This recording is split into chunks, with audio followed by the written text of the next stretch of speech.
아멘. 가장 아름다운 미소를 머금고 미소를 머금어 보세요. 그걸 보통 살인 미소라 그래.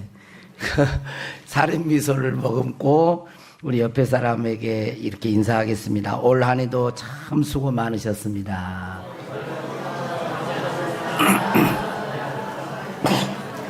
네, 대단하십니다.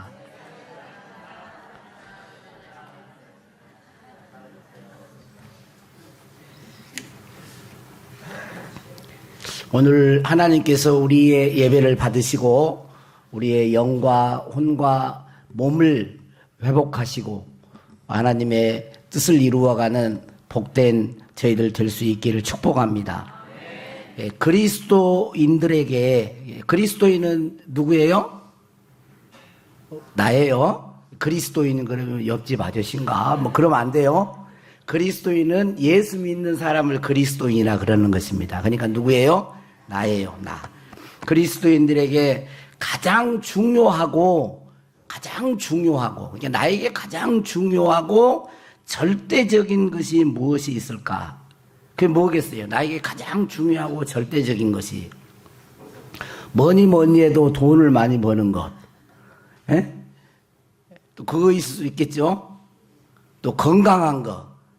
또 뭐예요? 기도 응답 받는 거. 성령의 능력을 받는 것. 하나님의 일을 하는 것. 예, 소원 성취하는 것. 이 모든 것들이 예수 믿는 사람들에게 중요하다고 할 수 있습니다. 하지만 이보다도 중대하고 절대적인 것이 있어요. 뭘까요? 예수 믿는 나에게 가장 중요한 것. 뭐 어렵지 않아요. 내자로 말하면 임마누엘이야. 뭐예요? 하나님이 나와 함께 하시는 거예요. 예수 믿는 우리에게 가장 중요한 것은 하나님이 나와 함께 하시는 것. 우리는 이것을 잘 실감하지를 못해요. 왜냐하면 항상 함께 하는 것 같으니까. 네. 또 어떤 사람은 함께 안 해도 잘만 사니까. 그러나 예수 믿는 사람들에게, 하나님을 믿는 사람들에게 가장 중대한 것은 하나님이 나와 함께 하느냐, 내 곁을 떠나느냐, 함께 하지 않느냐, 이 문제가 가장 중요한 거예요. 이것은 모세의 삶을 통해서 우리들에게 볼 수가 있습니다. 모세는 하나님의 소명을 받고 사역을 감당하면서 애국, 그때 당시에 대제국의 왕 앞에서도 두려워하잖아요. 높은 사람 앞에 서면 보통은 두려워하잖아요. 권세자 앞에 서면. 그런데 대제국 바로 왕 앞에서 섰을 때도 두려워하지 않습니다. 담대합니다. 그리고 사명을 감당하면서 이스라엘 백성을 출애굽시켜서 이렇게 이제 가나안 땅으로 가는데 뒤에서 애굽 군대가 추격해 오고 앞에는 홍해 바다가 앞에 있는 거예요. 진퇴양난이에요. 앞으로 가자니 물에 빠져 죽겠고 뒤로 가자니 애국 군대에게 또 잡혀 죽겠고, 이런 상황에서도 모세는 두려워하지 않습니다. 두려워하지 않고 뭐라고 말씀합니까? 출애굽기 14장 13절 14절에 보면 모세가 백성에게 이르되 너희는 두려워하지 말고 가만히 서서 여호와께서 오늘 너희를 위하여 행하시는 구원을 보라. 너희가 오늘 본 애굽 사람을 영원히 다시 보지 아니하리라. 여호와께서 너희를 위하여 싸우시리니 너희는 가만히 있을지니라. 얼마나 담대합니까? 이럴 수도 없고 저럴 수도 없는 문제 앞에서 모세는 두려워하지 않아요. 떨지 않습니다. 그리고 오히려 너희들은 가만히 있어서 하나님이 우리를 위하여 행하시는 구원을 보라고 당당하게 선포를 합니다. 그런데 출애굽기 32장 33장에 와서 모세는 몹시 두려워하고 놀라는 모습을 보게 됩니다. 출애굽기 32장 33장에는 무슨 사건이 있습니까? 바로 모세가 십계명을 받으러 하나님의 산에 올라갔을 때 모세가 늦게 온다는 게 어디야? 죽었는지 살았는지 우리가 알 수 없다라는 그런 이스라엘 백성들의 그 이유로 인해서 금송아지를 만들어요. 금송아지를 만들어 놓고 이것이 이 금송아지가 우리를 애굽 땅에서 인도하여 낸 하나님이다 여호와라고 하면서 그 앞에서 춤을 추면서 우상 숭배하는 일을 합니다. 하나님 이 광경을 보고 너무너무 마음이 아팠어요. 10가지 기적도 했지, 행했죠. 만나와 메추라기를 먹여주었죠. 얼마나 많은 구름 기둥과 불 기둥으로 인도했죠. 이제는 여호와 하나님을 알 법도 한데 우상을 만들어 놓고 하나님이라고 하면서 범죄하는, 그래서 하나님께서 이스라엘 백성과 언약을 맺으려고 하나님의 계명, 하나님의 백성들이 지키고 살아야 할 십계명을 모세를 통해서 주시려고 이렇게 하는 과정 속에서 금송아지를 숭배해. 너무 마음이 아프고 너무 고통스러워 합니다.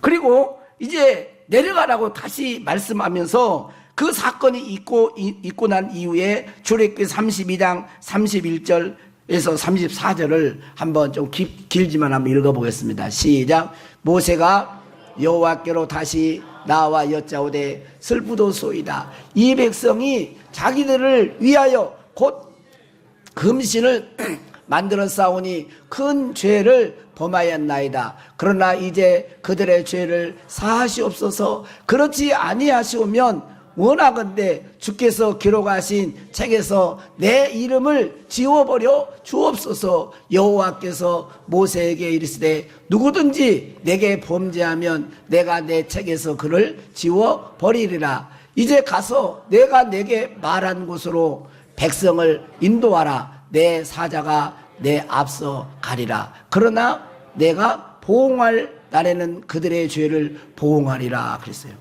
얼마나 마음이 괴롭고 아픈지. 이스라엘 백성들의 심판하겠다고 할 때에 만약에 이들의 죄를 용서해 주지 아니하시려면 하나님의 생명책에서 내 이름을 지워버려, 나 버림받아도 좋습니다라고 하면서 무서워하는 것을 볼 수가 있어요. 그리고 33장 2절 4절을 한번 보겠습니다. 2절 4절. 내가 사자를 너보다 앞서 보내어 가나안 사람과 아모리 사람과 헷 사람과 브리 사람과 히 사람과 여부스 사람을 쫓아내고 너희를 적과 꿀이 흐르는 땅에 이르게 하리니와 나는 너희와 함께 올라가지 아니하리니 너희는 목이 곧은 백성인즉 내가 길에서 너희를 진멸할까 염려함이니라 하시니 백성이 이 준엄한 말씀을 듣고 슬퍼하여 한 사람도 자기의 몸을 단장하지 아니하니 그랬어요. 백성이 이 준엄한 말씀을 듣고 슬퍼하고 자기 몸을 단장하지 않았다고 하는데 이는 모세의 마음인 것입니다. 모세의 마음이에요.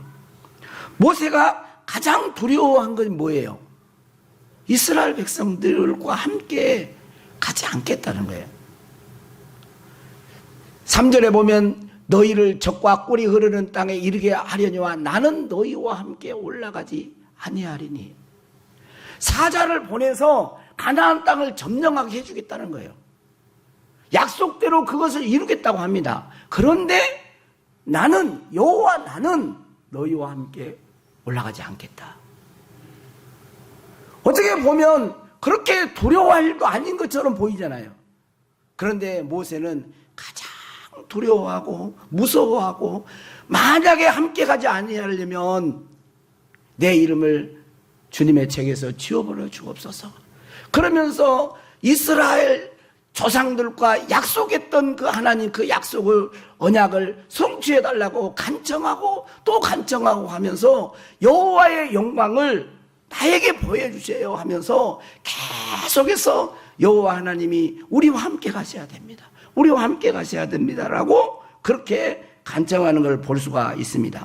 모세에게 있어서 하나님이 함께 하시고 안 하시고가 모세에게는 가장 중대한 일이었던 것입니다. 모세에게 있어서 가장 두려운 것은 뭐예요? 여호와 하나님이 자신들의 죄로 인해서 잠시나마 떠나는 것이죠. 모세는 하나님이 잠시나마 떠나는 것을 못 견뎌하고 그게 두려움이고 그게 고통이었던 거예요. 하나님이 항상 함께하는 것이 모세에게는 가장 중대한 일이었던 것입니다. 하나님이 함께하심의 여부가 가장 중대하게 여겼던 것입니다. 여러분은 어떻습니까? 하나님이 함께 하시느냐 안 하시느냐가 그렇게 두려운 일이며 여러분의 인생 속에 중대한 일이 되고 있습니까? 아직도 하나님이 함께 하시고 안 하시고는 나에게 중요하지 않고 내 소원 성취가 중요하고 내가 원하는 것을 얻는 것, 기도응답 받는 것, 이것이 더 중요하다고 생각하는 그런 분들이 있을지 모릅니다. 그러나 이렇게 생각하고 있는 분들이 계시다면 아직도 하나님이 누구신지를 잘 모르고 있는 거예요. 하나님은 여러분 역사의 주관자가 되시는 분이세요. 하나님은 영원하신 분이시고 우리들이 기도한 대로 하나님은 인간의 생사화복을 주관하고 계신 분이십니다. 그래서 가장 두려워하는 게 뭐여야 됩니까? 하나님이 혹시나 나의 범죄로 말미암아 하나님이 잠시나마 내 곁을 떠나 있는 그것이 오늘 저와 여러분의 두려운 일이 돼야 돼요. 하나님이 함께 하시는 것이 우리 인생에서 가장 중대한 일이 될 수 있기를 축복합니다. 하나님이 함께 하신다면 지금의 상황이 아무리 어렵다고 해도 하나님이 함께 하시고 우리의 삶을 지지하시고 우리의 인생을 보증하신다면 다시 일어설 줄로 믿습니다.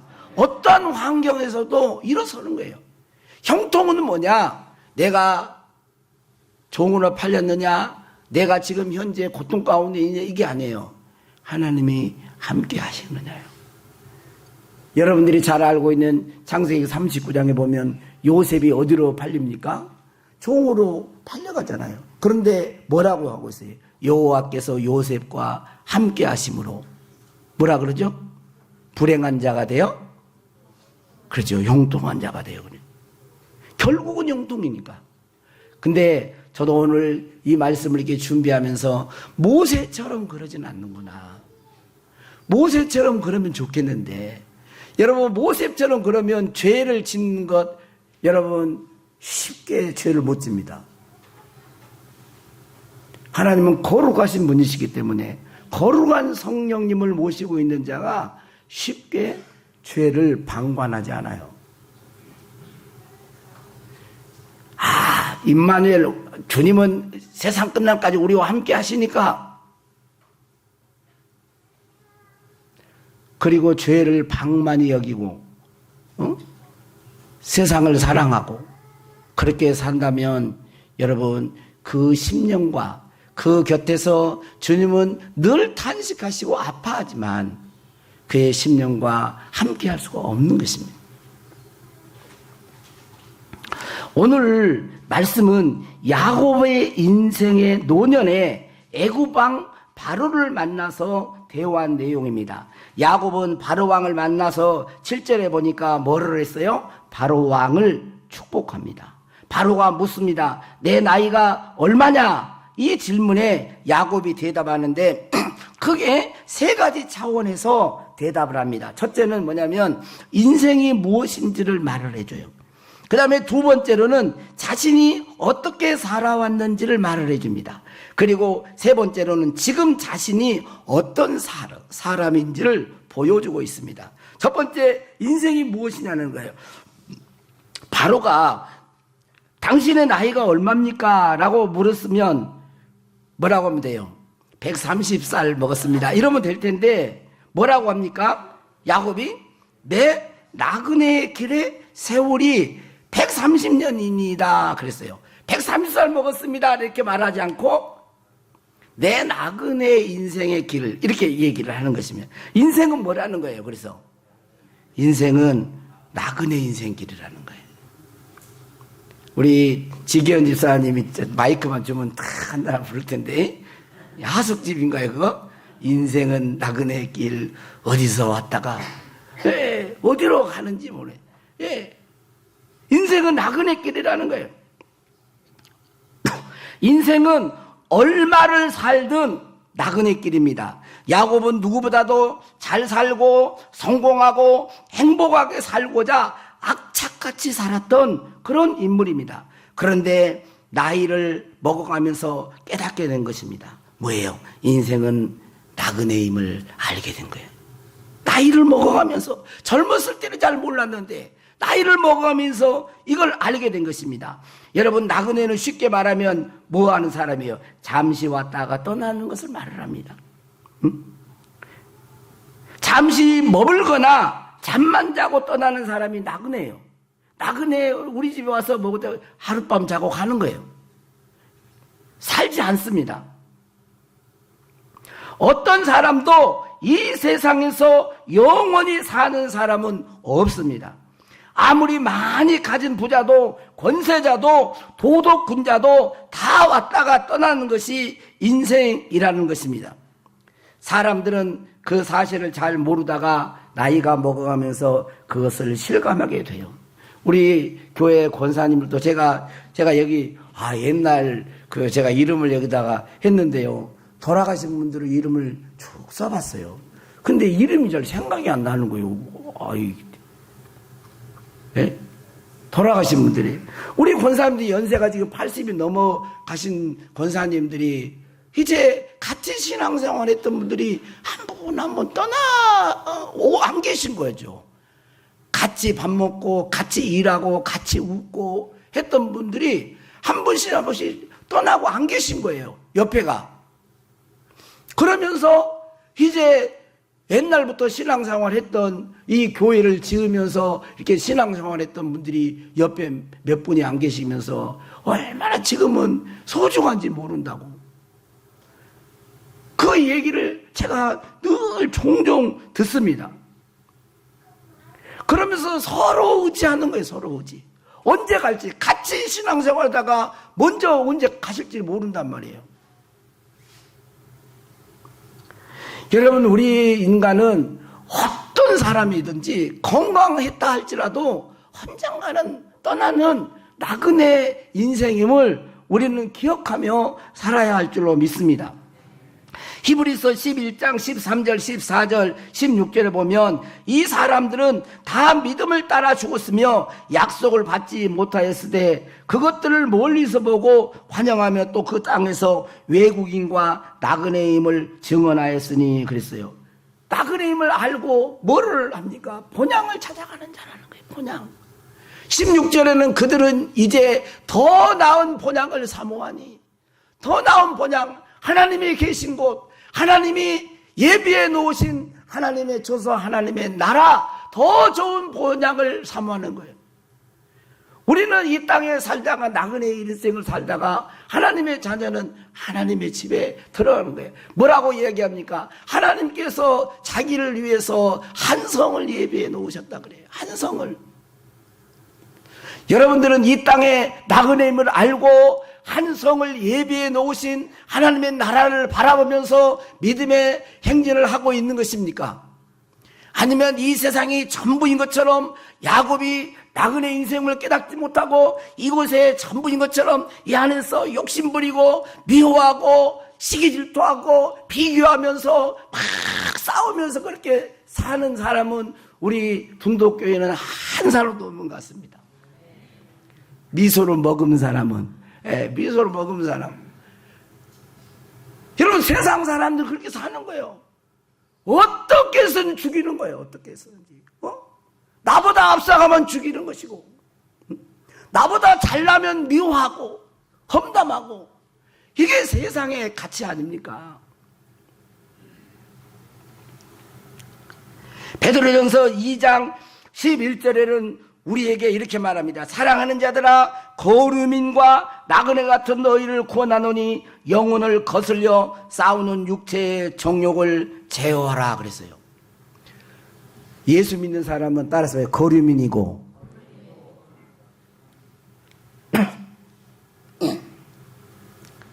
오늘은 마이크를 한 웃음 써야 되겠네.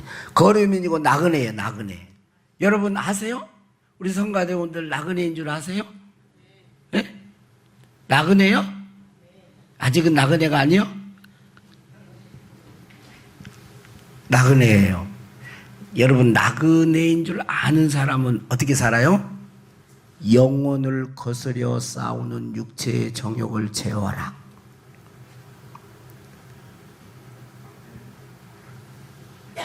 나그네인 줄 알면서 영혼을 거스리는 이 죄를 제어하지 않고 거절하지 않으면 그 사람은 이론이에요. 나그네가 머릿속이에요.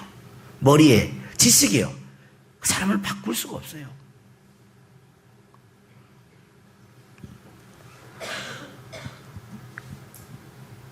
야곱은 130세에 바로왕 앞에서 나이가 얼마냐고 물을 때 내 나그네의 세월이 그렇게 내 나그네의 세월이 130년이 지났습니다.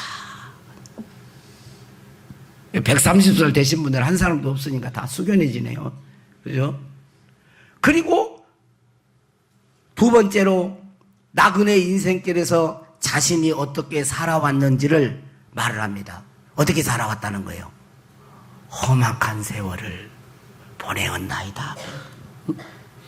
우리 조상의 나그네 길에 연조에 미치지 못하니 험악한 세월을 보내었나이다.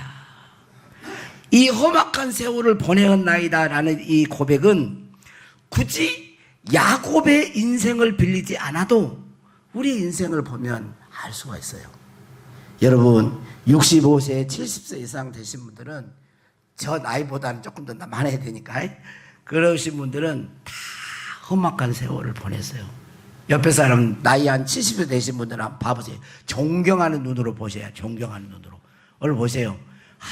진짜 험악한 세월을 사시느라고 고생 많이 하셨습니다. 정말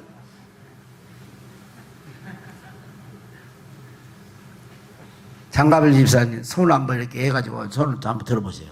저 한번 봐봐요. 손 명품 손이에요. 저 보세요. 예, 마디마디. 저 한 방 맞으면 죽어요. 얼마나 뼈를. 예, 저 손은 이 험악한 세월을 아직 안 살았어. 그래가지고 이러고. 예. 여러분 나이가 많이 들수록 이것은 실감을 할 겁니다. 야곱은 젊어서 자신이 나그네 인생임을 알지 못하고 악착같이 살아오므로 이런 생을 살게 된 것입니다. 이 세상이 전부인 줄 알고 자신의 이익을 위해서 물불을 가리지 않는 삶에서 비롯되었습니다. 자신이 선택한 결과였던 것입니다.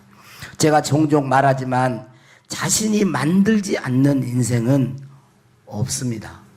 자신이 만들지 않는 인생은 없어요. 다른 사람이 환경이 영향을 줄 수는 있어도 결국 자신의 인생은 자신이 선택한 결과인 거예요.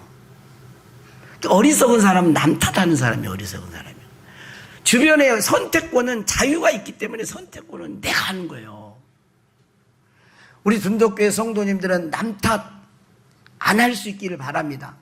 조상 탓도 하지 마시고 이웃 탓도 하지 마시고 남편 탓도 하지 마시고 아내 탓도 하지 마시고 부모 탓도 부모도 했지. 자식 탓도 하지 마시고 책임이 나에게 있는 거예요. 나에게. 근데 조금 덜 떨어 또 그렇게 말하면 좀 기분 나쁠라나? 남 탓을 해요. 남 탓. 여러분 본인이 하는 거예요. 본인이 선택하는 거예요. 여러분 야곱의 인생을 굳이 설명 안 해도 참 야곱은 태어날 때 쌍둥이 중에 둘째로 태어나잖아요. 어머니 태중에 있을 때 하나님이 둘째가 첫째가 둘째를 섬기리라고 그렇게 계시를 받습니다. 그래 가만히 있어도 높은 자가 돼요. 하나님이 그렇게 하실 거예요. 그런데 이 급해 자기 어머니의 말을 듣고 형과 아버지를 속입니다. 그때부터 이제 집에서 살지 못하고 타향살이를 시작하면서 갖은 고생을 하는 거예요. 자기 외삼촌 집에 쫓겨가가지고 사는데 외삼촌 둘째 딸이 아주 이쁜 거예요. 그래서 쏙 마음에 들었어요. 그래서 꿈을 가진 거예요. 제가 저 여자하고 결혼해가지고 살기만 하면 이제 행복의 나날이 될 거다라고 하면서 그 여자와 결혼하려고 하는데 7년 동안 봉사해도 이제 속이잖아요. 여러분 다 아시잖아요. 14년 동안 모습 노릇합니다. 한 여자를 얻기 위해서. 대단해. 모습 노릇을 14년 동안 대단해.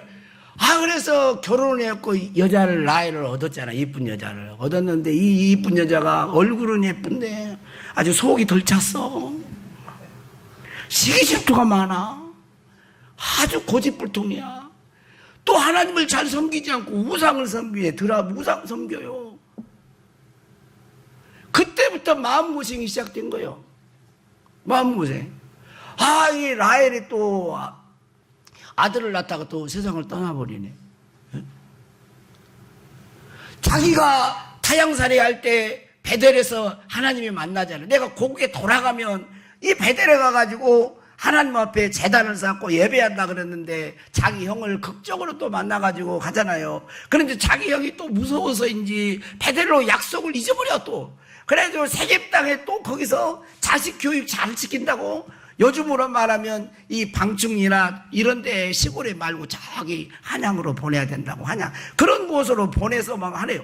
근데 거기서 막 다 잃어버리잖아요, 신앙을. 거기서 자기 외동딸이 강간을 당합니다. 또 부모로서 아버지로서요. 뭐예요. 또 자기 아들들이 신앙이 없으니까 자기 동생 복수한다고 해가지고 거기 세겜에 있는 남자 사내애들을 죽입니다. 하나님이 어찌 이렇게 됐습니까? 다시 베들로 올라가라. 베들로 우상을 버리고 보니까 집 안에 우상들이 가득 차 있는 거예요. 그리고 자기 형의 미움을 받아서 자기가 그토록 사랑했던 요셉이 종으로 팔려갑니다. 종으로 팔아놓고 뭐라 그래요? 자기 아버지는 맹수에게 잡혀 죽었다고. 그러니까 자기가 사랑했던 여자아이의 그 요셉도 잃어버리고 마음고생이 말로 할 수가 없는 거예요. 지금 짧게 했지만 제가 이 서술 능력이 별로 없어가지고 그런데 얼마나 험악한 세월을 살았는지를 모릅니다.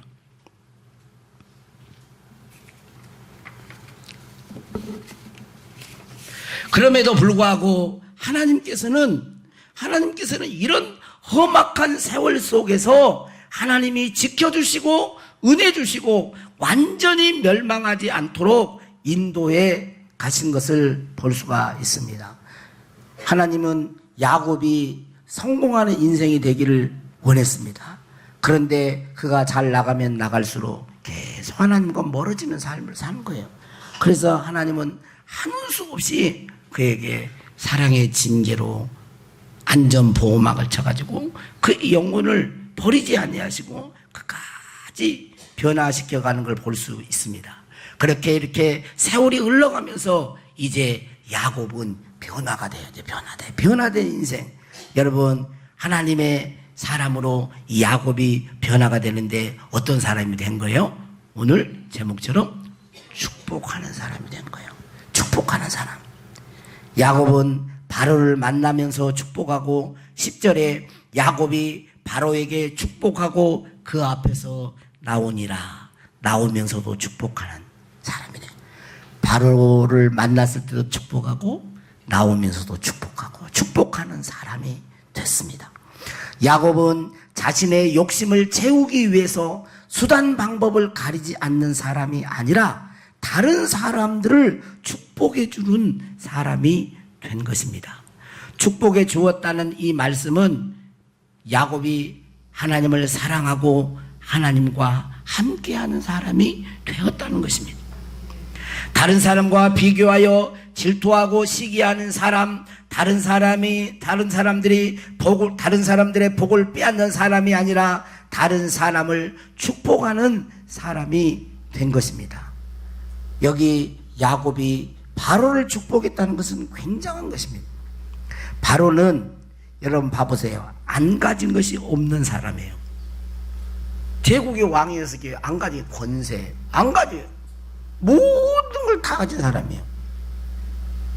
근데 여기 야곱은 가진 것이 별로 없어. 타국에서 이제 자기 이제 아들이 총리가 됐지만 타국에 와가지고 빌어붙어서 살았는 인생이 된 거죠. 어떻게 보면. 나이도 많이 늙었습니다.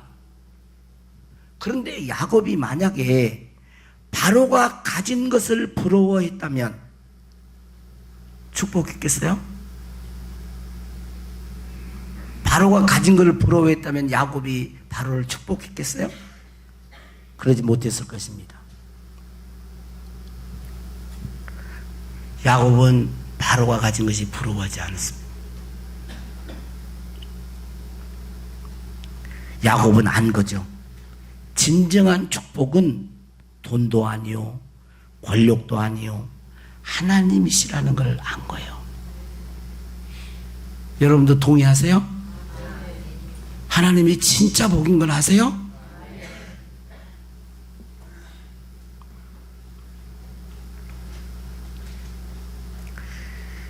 올해도 그렇지만 내년에는 완전히 바뀌겠네요.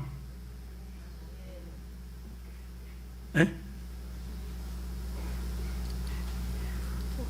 저와 여러분은 착각을 잘 합니다. 왜냐하면 이거 지식으로 아는 걸 안다고 생각을 해요. 절대 그러지 않아요. 그러니까 또 한 소리를 또 해야 돼. 야곱은 하나님이 진짜 복인 걸 한 거예요. 제국의 왕, 그가 가진 거 하나님이 없으면 허무하다는 거예요. 비록 온 세상의 제국의 왕이라도 하나님의 복이 없으면 다 사라지고 허무하게 끝난다는 것을 야곱은 알았던 것입니다. 그래서 바로에게 세상의 모든 것을 다 가졌어도 당신에게 필요한 것은 하나님의 은혜이며 하나님의 복이 필요하다라고 말을 한 거예요. 늙은이가 130을 먹은 늙은이가 험악한 세월을 살면서 하나님이 함께 하시는 것이 가장 중대하고 이것이 영생이고 이게 진정한 복임을 안 야곱이 바로 왕 앞에서도 비굴하지 않고 당당하게 하나님의 이름으로 그를 축복하는 사람이 된 것입니다. 우리들도 축복할 수 있는 축복하는 사람이 될 수 있기를 바랍니다. 하나님의 사람이 될 때 그는 축복하는 사람이 될 것입니다. 하나님의 복을 빌 수 있게 될 것입니다. 여러분, 하나님이 함께하는 것이 여러분의 인생의 가장 중대한 일입니까? 몇 사람만 하라고 다시 설교를 다시 시작해야 될 것 같아요. 응? 하나님이 함께하는 것이 가장 중대한 것이 돼야 돼요. 모세가 하나님이 자기 백성과 함께 가지 않겠다고 할 때 그때 두려워하잖아요. 무서워합니다. 왜? 이건 의미가 없다라는 거예요. 우리 인생에 내년에도 매일매일의 순간에 하나님이 우리와 함께 하셔서 우리의 길을 인도해 가시고 우리의 발걸음을 인도하시고 보호해 주시고 공급해 주시고 지켜주시는 그 인생이 복된 인생이 되는 것입니다. 하나님이 함께 안 하는 것이 가장 두려운 일로 알고 매일매일 주님과 동행하고 하나님과 동행하는 저희들 삶이 되는 가운데 진정으로 우리도 남을 축복해 줄 수 있는 그런 믿음의 사람이 될 수 있기를 바랍니다. 우리 옆에 사람과 한번 제대로 한번 해봅시다. God bless you 한번 해봅시다. God bless you. 할렐루야. 아멘. 자.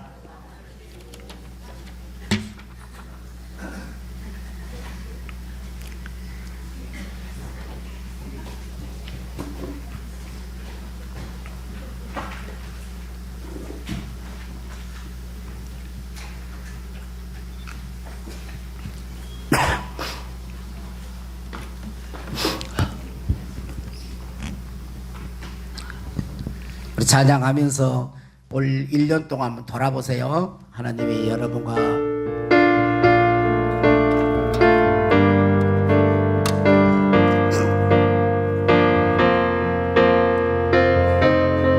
성령이여 내 영혼을 충만케 하소서.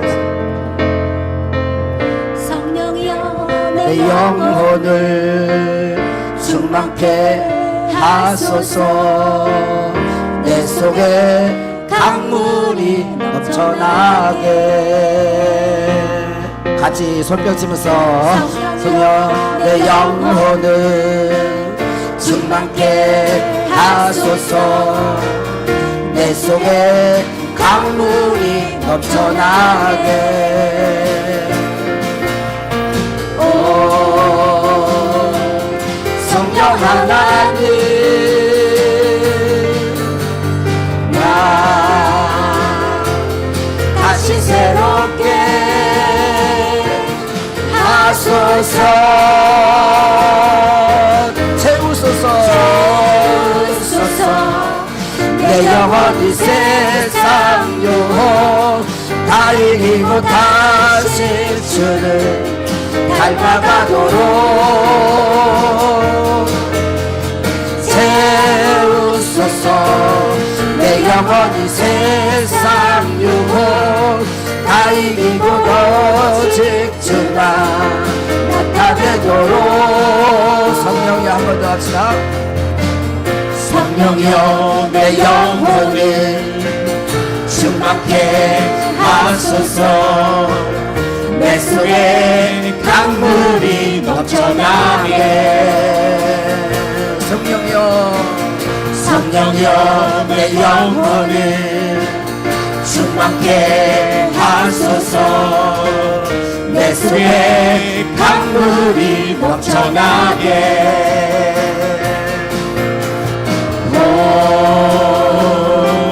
성령 하나님 날 다시 새롭게 하소서. 채우소서. 내 영혼이 세상 유혹 다 이기고 다시 주를 닮아가도록 채우소서. 내 영혼이 세상 유혹 다 이기고 오직 주만 나타내도록 채우소서. 내 영혼이 채우소서. 내 영혼이 세상 유혹 다 이기고 다시 주를 닮아가도록 채우소서. 내 영혼이 세상 유혹 다 이기고 오직 주만 나타내도록.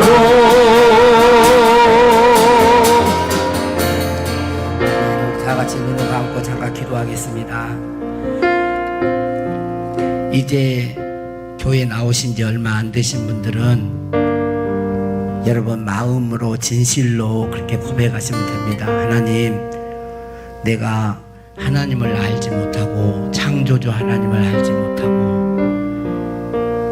내가 세상에서 내 마음과 욕심대로 내 생각대로 살아온 죄를 회개합니다.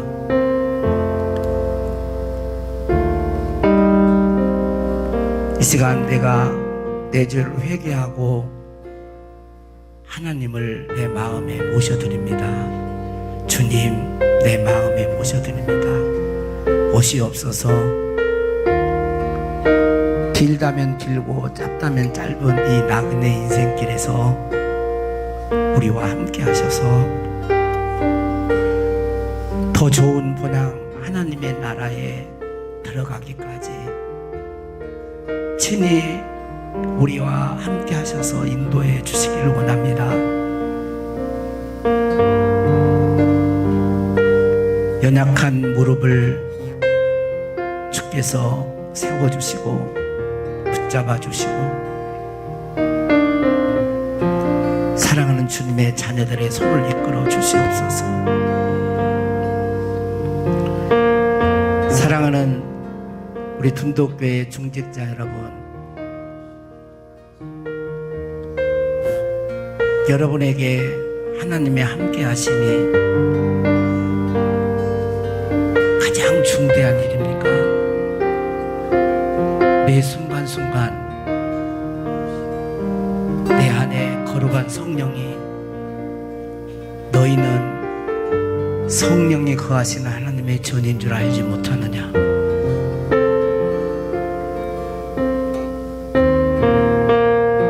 하나님이 거룩하니 거룩하지 않는 성전을 멸하리라 말씀하신 것처럼,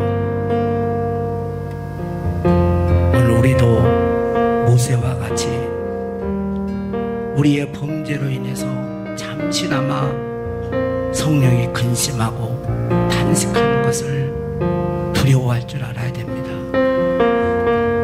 그걸 두려워할 줄 알아야 돼요.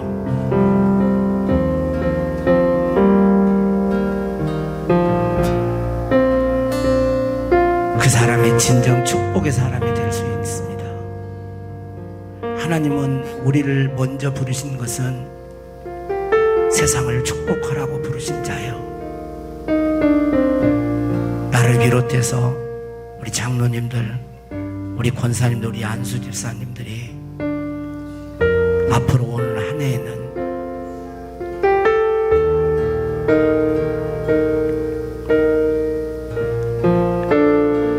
하나님이 성령이 내 안에서 근심하고 소멸케 되어지는 일들을 하지 않도록 두려워하시고,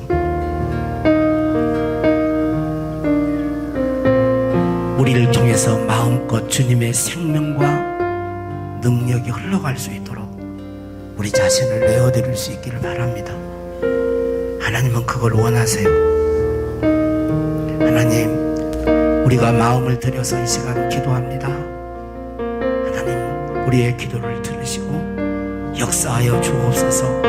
진실되게 기도하는 주님의 자녀들의 기도를 들으사 우리 둔독교회가 이 지역과 세상을 축복하는 귀한 교회가 되게 하옵소서.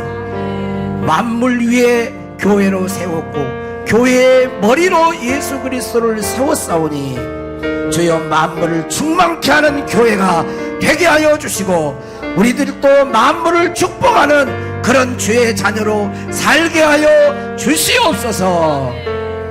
감사하고 우리 구주 예수님의 이름으로 기도하옵나이다.